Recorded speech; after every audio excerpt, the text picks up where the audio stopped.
Diana is wearing weightlifting shoes, which is a heel elevated shoe. I'm wearing a flat-soled shoe. So the question was, when do we know if we're going to be using heels? Well, there's two main reasons why we'd use heels. One is to assist us with achieving greater depth and maintaining a great position from start to finish. So what's a great position mean? With depth in powerlifting competition, that's the only competition that judges us on depth officially. So if you don't compete, you're not being judged on depth. We go as deep as our mobility allows. So that's the terminology that I'll be using. In powerlifting, the crease of the hip needs to go below the top of the knee. Okay, so that's the crease of the hip, it's below the top of the knee. That's got to be higher. So if we come a bit higher, that's parallel, also known as high.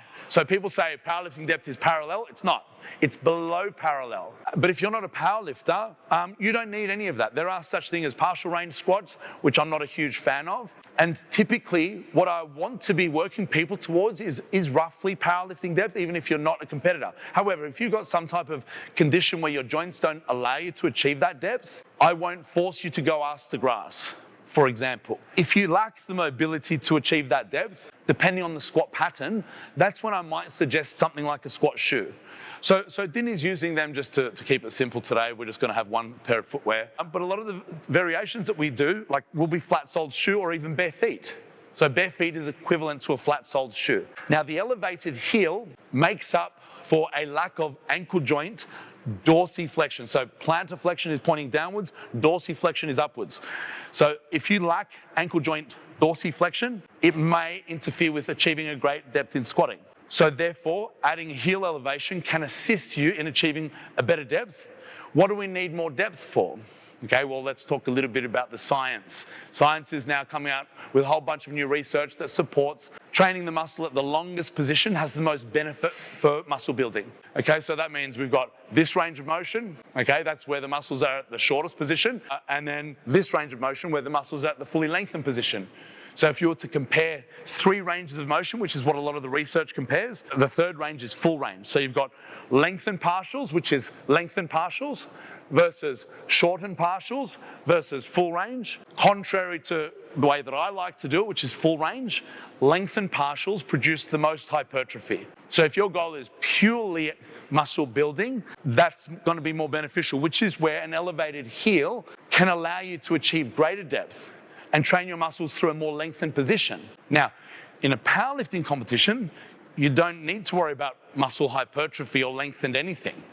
All you need to worry about is objectively achieving that specific depth where the crease of your hip goes below the top of your knee. And a lot of great powerlifters are able to achieve that without the assistance of elevated heels. And sometimes the elevated heels can make it a little bit weaker.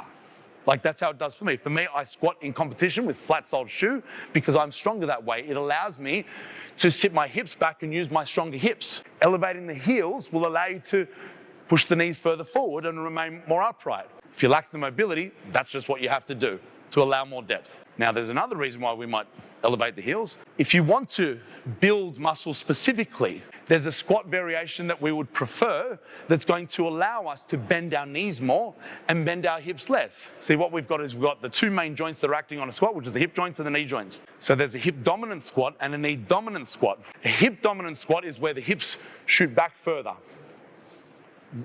That uses a stronger structure, which is our hip extensors.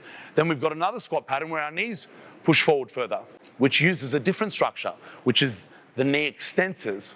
Or in other words, the muscles responsible for knee extension is what? Quadriceps. So if you want to build quadriceps, this is kind of like the optimal position to be in. My heels are elevated, they're coming off the ground. I kind of don't want that, it's a bit weaker. Okay, but this is where a heel elevation built in the shoe can help achieve this position that I'm doing here, which is less hip bend and more knee bend. So if I want to maximize quadriceps involvement, I need to maximize the amount of knee bend. This is maximal knee bend. How do I know it's maximal knee bend? Because my hamstrings are squashed up against my calf. I physically cannot achieve greater amount of knee bend. The muscles responsible for extending my knee joint are what?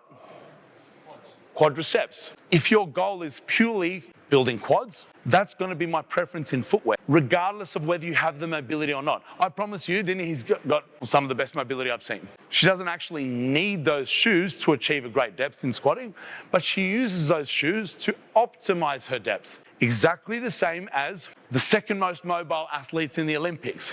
Who would they be? Who are the most mobile athletes in the Olympics? Gymnasts. Who are the second most mobile athletes in the Olympics? Olympic weightlifters. So they are mobile, yet they all choose to wear these shoes. So a lot of people say only wear them if you lack mobility. Not necessarily. They do not lack mobility. Why are they using the shoes then? Because it optimizes their position in weightlifting. How does it optimize their position? Let's talk about the position in weightlifting. So snatch or a clean and jerk where you're having to hold the heaviest weight possible overhead. What are some of the positional advantages that they would need to achieve their positions? Upright torso. Yeah, so if you saw what I was doing here with my heels elevated, upright torso as opposed to heels flat on the ground. I do not want to hold, and I wouldn't be able to hold a really, really heavy weight over my head with my torso tipped that far forward. It's inefficient and it's going to beat my shoulders up over time.